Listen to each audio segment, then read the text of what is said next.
Christine, and today we're going to be discussing the age-old debate. We're going to be tackling a topic that I've never really tackled individually in its own video. Adult books versus YA books. The stigma that divides them and like the actual differences that you see between young adult and adult books. I've gotten this question so much in the past 10 years. Like when I was 20, people were asking, why don't you read any adult books? When I was 20, young adult was just starting to be a thing in the book world. Before that, I was just reading adult and children's books because there was no in between. I started getting it a crap load when I was 23. Of all age groups to be reading YA novels, teens and 20-somethings are the biggest YA audience out there. And the fact of the matter is, when there was an adult book that I wanted to read that was like presented to my face, I would read it, no question, because if I knew it was going to be good, I knew it was going to be good. In any regard though, you can read a young adult book whenever you want, however old you are. You can read an adult book whenever, well, maybe not whenever you want. If you're a wee chap, there might be some PG-13 rated R stuff in there. If you're a young adult or older, you can read it forever, whenever, wherever. So we're gonna go into a deep dive there, but before we do, I'm so excited to be partnering with Book of the Month Club today, Adult Edition.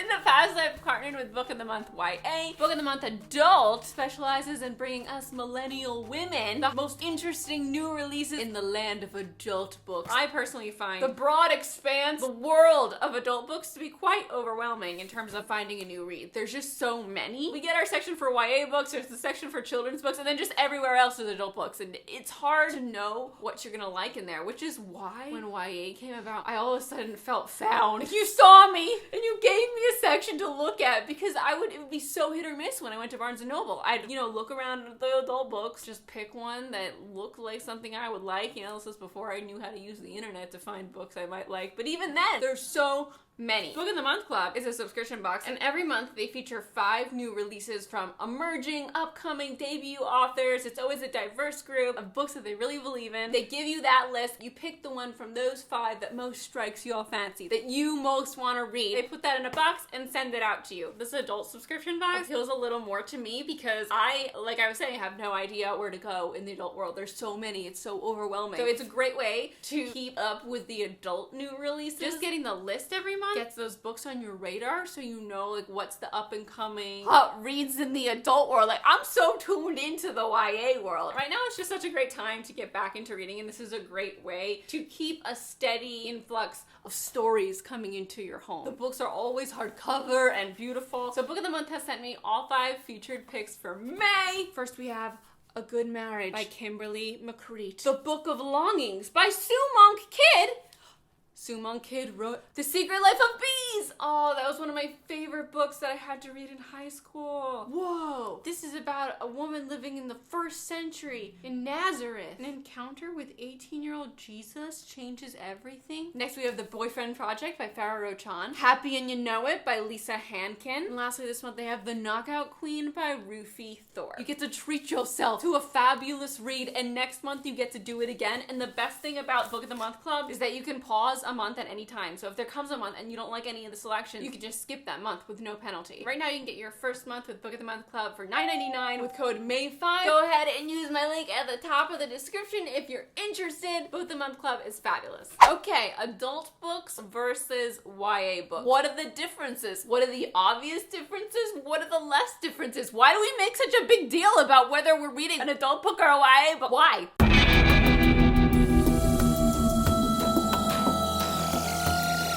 Largest, most obvious difference you're gonna see between a YA book and an adult book is the size, especially in the fantasy novels. When you cross over from YA fantasy to adult fantasy, you usually see a huge expansion. YA fantasies, especially the first book, they're gonna try to make it like this big. They're gonna try to keep it at a normal book length. That's readable. You can handle it, right? And then once you're sucked in, that's when they're like, okay, book 2 is 800 pages. And then they move to like the adult length, because it takes us some time to develop that sort of attention span. That's why when we're children, we got picture books. Without those pictures, we're gonna get bored. We got a short attention span. And a young adult who's just getting into reading, like, this could scare them. The fear is imminent with those pages. How many? There's like 1,000 and gajillion pages in this book. Yeah, 800. It's not like this is really spaced out. This is normal spacing. It's just a huge book. We've developed those patience as an adult that patience. Those patience. I'm a doctor now. A lot of young adults have that patience too, so if they want to, they can pick up an adult book. The label is for the marketing folk. It's not really for us, unless you're a youth and you can't read explicit content.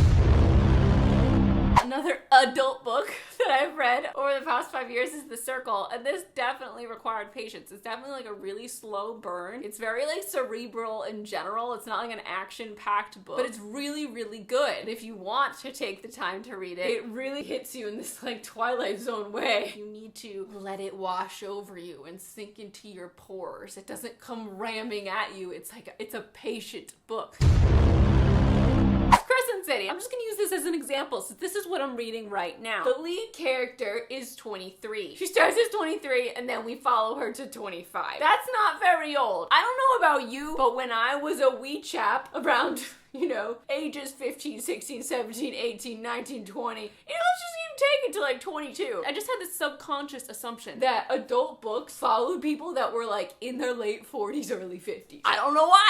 I've read books that are labeled adult my whole life, but I mean, maybe I do know why. I read a lot of Dan Brown in high school. And it was about a late 40s, early 50-year-old man. Of course, like all of the books you read in school are not labeled YA books. Maybe that's why we didn't like them, because they're dense. That's another thing you're gonna find in adult books. They require more patience because they're longer, because a lot of the time they're fairly dense. They provide you with a lot of details to take in, to learn, to open up your mind, to give you a better picture of everything all the time. Like The Grapes of Wrath. There's a lot of information about dust in there I didn't need to know. I didn't need it.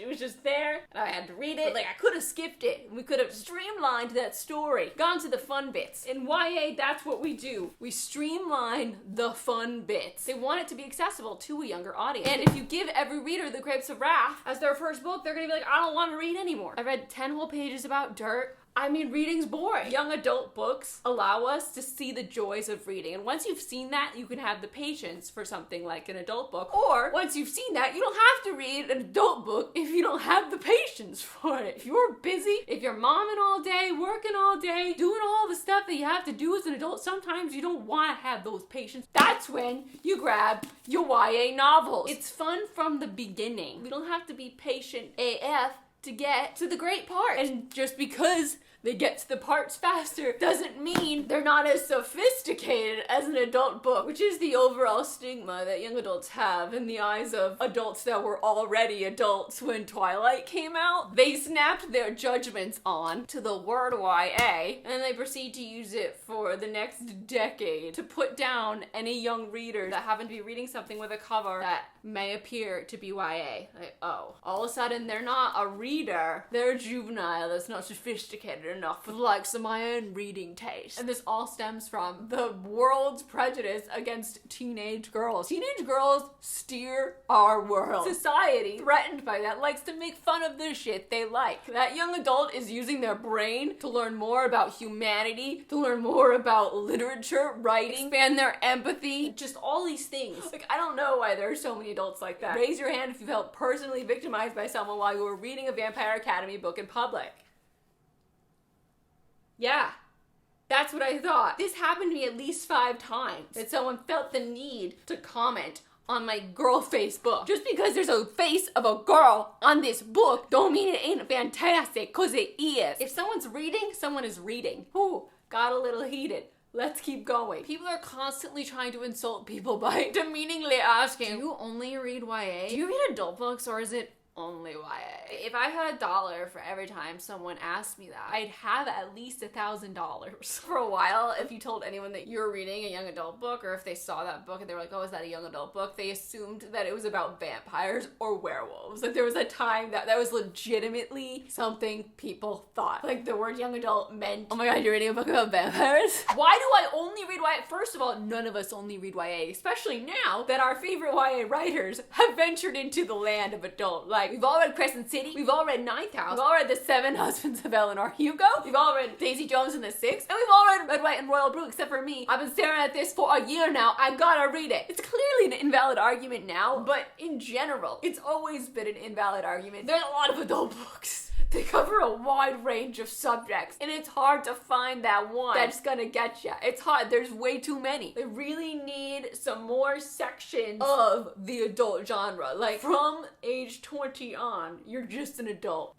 You're just in that section. So from 20 to like 100, good luck finding something you're looking for. It would be really cool if they cross-reference those books. And of course, you don't have to read inside your age range. It's great to read outside it. You're expanding your horizons. You're learning more about the mindsets of people in these different age groups, about people all over the world, about just all sorts of things. It's great to read outside your age range. But sometimes you're in a spot where you just need it. And if you can't find that specific thing about the specific age, about the specific event that you're going through, and it would be nice to be able to cross-reference in that way. The next time you're asking an adult why they only read YA, first of all, they definitely don't. Secondly, I don't know why you care. YA books are just books with a younger protagonist. Maybe the protagonist is 17. You're like, why are you reading that? It's about a 17-year-old. Guess what? I too was once a 17-year-old. Maybe you skipped that age and just went to 40. I was also 17, so I too can relate. Maybe they have kids. Maybe that kid's 17. Maybe reading books that their kid likes helps them relate to their kid. Maybe they enjoy reliving that angsty, emotional, first time doing everything time. Like, what is your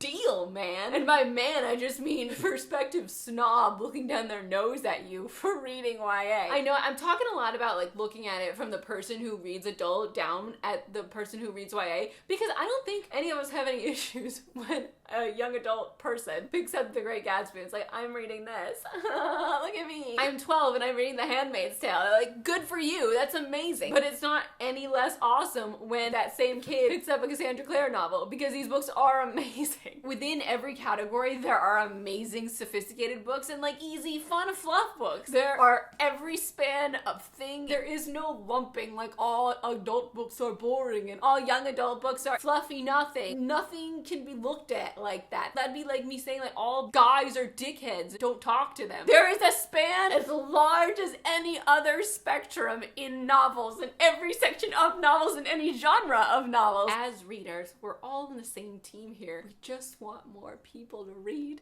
and discover that joy, discover that window into other worlds, into other mindsets. This whole conversation brings me back around to a theory that I've developed about the history and evolution of the YA book cover. I like to start with Twilight, which had these stark black backgrounds with one object on the cover, and we were all like, oh, an apple in hands, this is revolutionary! The cover was revolutionary. It was so iconic, you saw it, caught your eye, and what is that apple in a hand?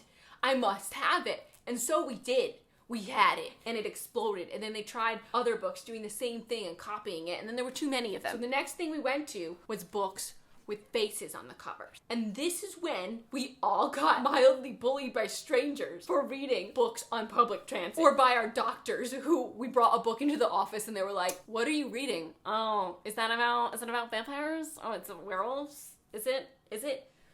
Fine, this one is, but not all YA books are about vampires, okay? Shut up. And just because it's about vampires, why should that mean that it's any less good just because you haven't read a good vampire novel? Like, Vampire Academy was not the only one. They all had girls. We all have faces on them. And then there was this whole movement. For YA, we couldn't have any faces. No people, just text and graphics. And that was like from the years 2013 to 2017. We were like obsessed with no people. We can't see people. Don't look at us. I don't want to see more of a face than this. This is the most face I can handle. If there's a person, they have to be looking the other way. I feel like this is all a reaction to the mild bullying of the girl, the face of the girl on the cover. We were traumatized. We don't want people looking at us like we're reading something that's not cool enough for them. We want them to think we are sophisticated too, because we're readers and we're smart people, and you're being an asshole and don't say things about my book that are mean. So all the YA novels took the people off, and we lived like that for years until suddenly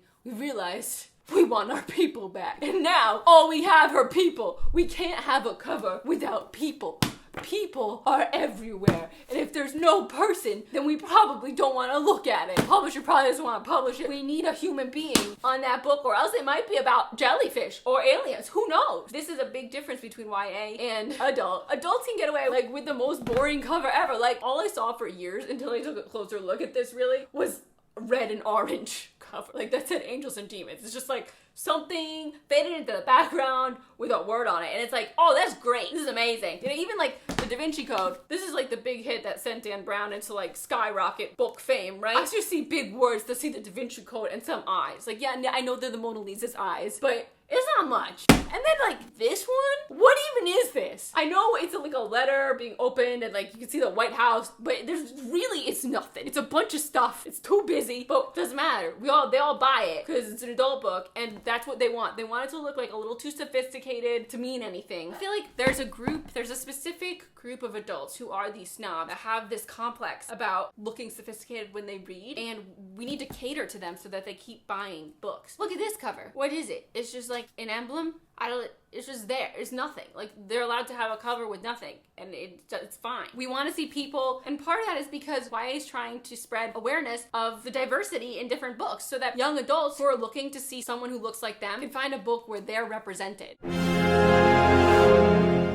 I find that adult books tend to be a little more on the depressing side sometimes. As a young adult, I think we're way more hopeful, and we need that hope in a book. And when we don't get it, we don't like the book as much. And I found that in myself in the past few years, that I'm way more willing to accept an unhappy ending or an unfinished ending or an open ending. When I was in my early 20s and teens, like, I needed that end. I needed to know everything was gonna be okay, because I was not okay in that moment, and I need to see people being okay so that I can believe still that it's gonna be okay, you know? And when you're older and you just had more time as a human on being on Earth, I think you just start to accept more often that this can be the end and it's beautiful the way it is. In adult books, like, not only do you not have to have that sort of an end, but like the books can be much darker and much more depressing in general. People still love them. And I'm not saying this is a beloved book, but this is just one that came to my mind when I thought of like a depressing adult book. I could not get through The Casual Vacancy. I pushed myself so hard to get to 150 pages. Like, every character is horrible. Everything's depressing. Where is my motivation to keep going? I don't need to read this. You don't need to read like depressing adult books if you don't want to read a depressing adult book. In conclusion, the major difference is a label that helps young adults find books that they need in the bookstore because they're going through a lot of emotions. It's a time where you're just experiencing everything for the first time. You're not as equipped to deal with stuff as you are as an adult. You can find so much in a book. That's what makes the YA section so special. It's there for you in that time where everything is so intense and so scary sometimes. And that's what it was for me and still is. The YA section is a magical place, and it kind of sucks that everyone else doesn't have their own section if they wanted it. You know, they don't have like the middle-aged section. They don't have like the growing old section. Like, there's a lot of different chunks of life that are just missing. They're just lumped together as an adult. It's just like, fend for yourself in there. Okay, Google it. Try to find it. Like, you're never done growing, so you should never really be done cross-referencing adult books. Some of the things I mentioned today, they don't apply to all books. Like, an absolutely remarkable thing, I don't really know where the line is with adult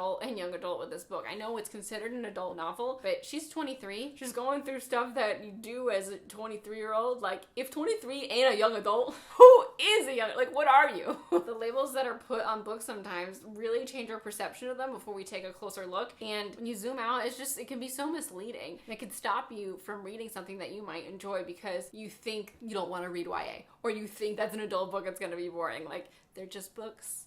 Yo, we shall love them all. It's never cool to make someone feel shitty about the genre that they're reading. Whatever's floating your boat is grand. Read it. Don't forget to check out Book of the Month Club. The link is in the description. Use code MAY5 to get your first month for $9.99. My name's Christine. Thank you for joining me. You can follow me on Twitter or Instagram at XTMay. I'm an author. My novel is called Again But Better. The link for that is also in the description. Thank you so much for watching, and I'll see you next time. Goodbye! But before we do... I feel like right now I look like Danny Zuko from Grease. It just struck me. It looks like Danny Zuko. The dance.